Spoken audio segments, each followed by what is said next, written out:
Hi friends, అందరూ ఎలా ఉన్నారు? మేమైతే బాగున్నాం. మీరు బాగుండాలని మేము కోరుకుంటున్నాం. వీడియోలోకి వెళ్ళే ముందు మా ఛానల్ని సబ్స్క్రైబ్ చేసుకోండి. ఈ ఎలుగందల కోటని ఇవాళ ఎక్స్ప్లోర్ చేద్దాం. ఈ ఎలుగందల కోట విషయానికి వస్తే కరీంనగర్ జిల్లాకి ఇంచుమించు దాదాపు ఒక 10 నుంచి 15 కిలోమీటర్ల దూరంలో కామారెడ్డి సిరిసిల్ల వెళ్ళే దారిలో మానేరు నది ఒడ్డున ఉంటుంది.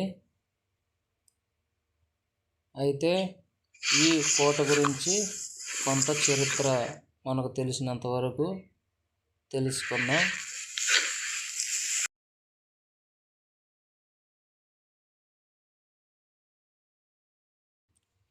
అయితే విషయంలోకి వస్తే ఈ ఎలుగందల కోట పాలించిన రాజులు ఇంచుమించు 5 వేరు వంశాల వారు పాలించారంట. ఫస్ట్ కాకతీయులు క్రీస్తుపూర్వం 1083 నుంచి 1323 వరకు వాళ్ళు పాలించారు. ఈ కోటను మొదట కాకతీయుల కాలంలో నిర్మించారు. అప్పట్లో దీనిని వెలుగందుల అని పిలిచేవారు. కాకతీయ చక్రవర్తి ప్రతాపరుద్రుడి కాలంలో ఈ కోట ఒక కీలకమైన స్థానిక స్థావరంగా ఉండేది. ఆ తర్వాత ముసునూరు నాయకులు, రాచర్ల పద్మనాయకులు కూడా దీనిని మరింత బలోపేతం చేశారు.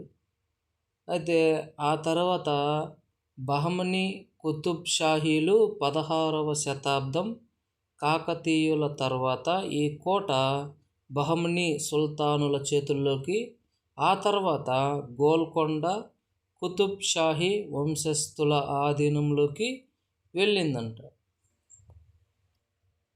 అదేవిధంగా మొఘల్ సామ్రాజ్యం కూడా ఈ ఔరంగజేబు గోల్కొండను జయించినప్పుడు ఈ కోట మొఘలుల వశమైంది. ఇక్కడ కోటలో ఉన్న అలంగీర్ మసీదును మొఘలుల కాలంలోనే నిర్మించారంట.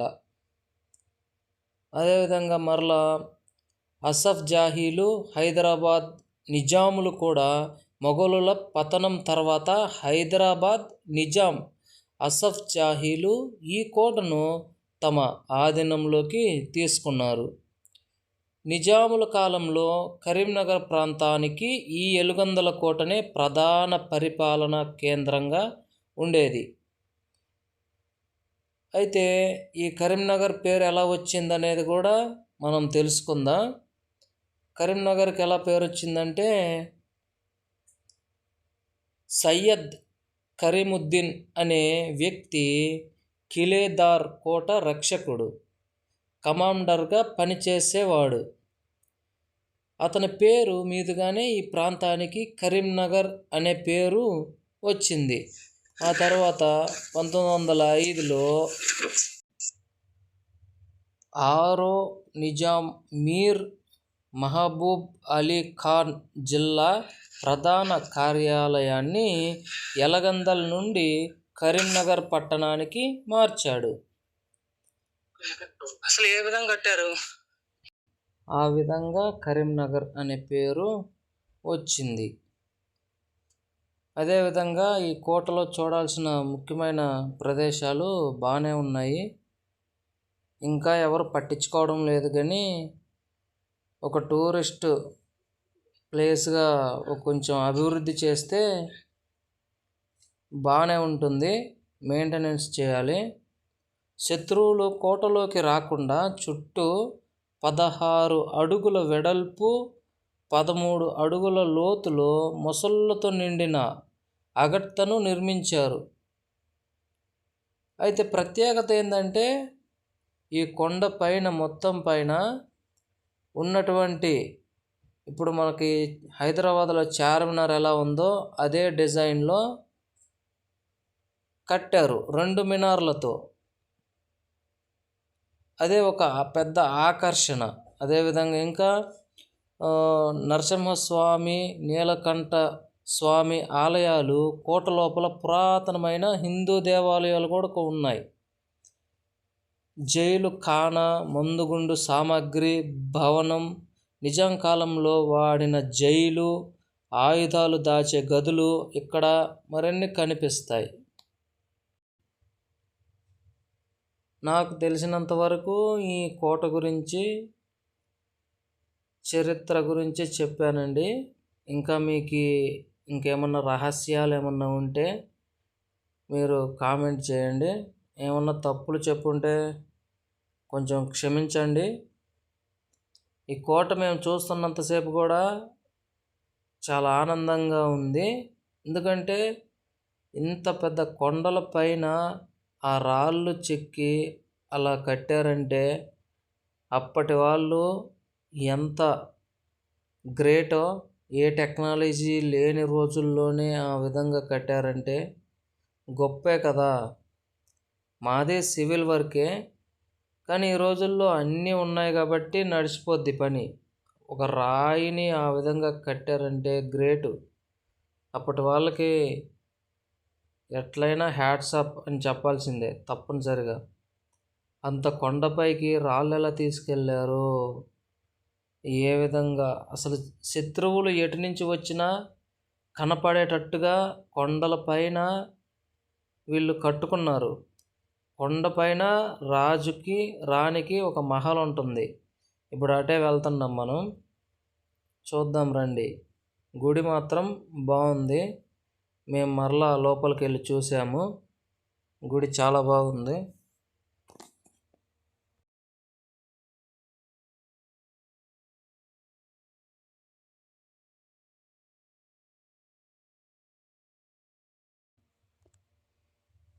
గుహలోకి వెళ్దాం అనుకున్నాం కానీ ఎందుకో ఎవరూ పైన లేరు కదా, జన సంచారం లేదని కొద్దిగా వెనకడుగేసాము.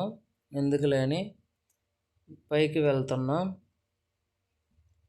ఇక్కడ చూస్తే రాజుగారి కోట, కిల్లా, ఎలగందుల కిల్లా, ఆ రెండు మినార్లే హైలైట్. అసలు ఆ కట్టడం చూడండి.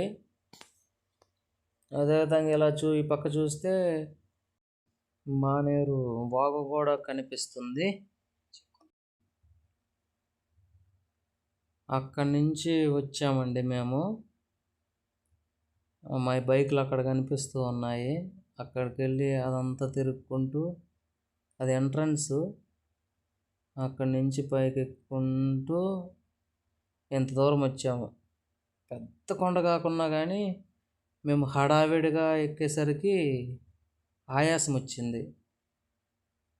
ఆ కట్టడం చూడండి, అబ్బా, ఆ ఆర్చులు ఎలా చేశారంటే ఆ రోజుల్లో చాలా గ్రేటు. మా తమ్ముడు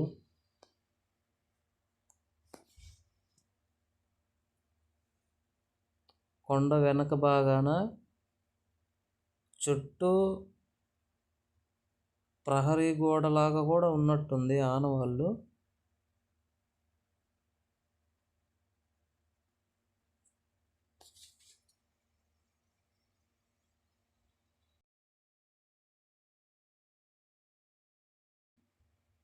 మేము కోట చుట్టూ తిరుగుతూ ఉన్నాము,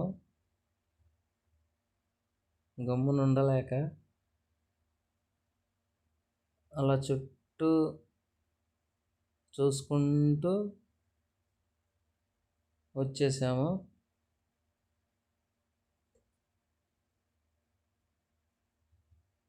ఇక్కడ చూస్తే అప్పుడు వాళ్ళు స్నానాలు చేసే దానికేమో తొట్టు అనుకుంటా మన భాషలో మాట్లాడాలంటే, కానీ వాటర్ బాటిల్స్ మాత్రం అన్నీ నింపేశారు.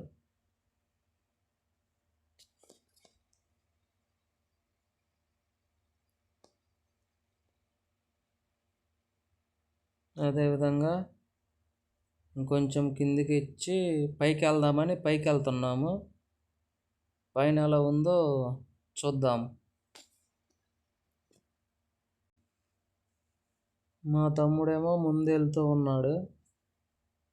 మా తమ్ముడు వెనకాల నేను. మా వాడు కొద్దిగా స్పీడ్ ఎక్కువ. చిన్నగా మొత్తం పైకి వచ్చాము. అబ్బా, ఆ ఫ్లవర్స్ చూడు అసలు ఎట్లా చేశారు. ఎట్లా ఏమో మరి.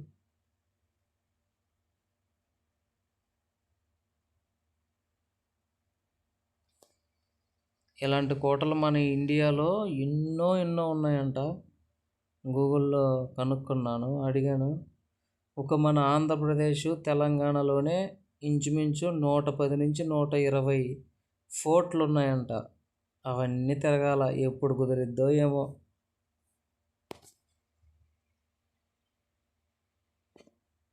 అదేవిధంగా కొంచెం ముందుకు వస్తే ఇక్కడ ఫిరంగి, అది చూసే భాగ్యం మాకు దొరికింది.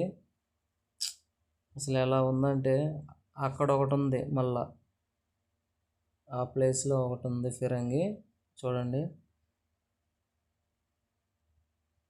మరలా ఈ పక్కన కూడా ఒకటి ఉంది, మేము అక్కడికి ఎక్కలేదనుకోండి. సరే అండి, మరి వీడియో ఇంతవరకు అయిపోయింది. Bye bye.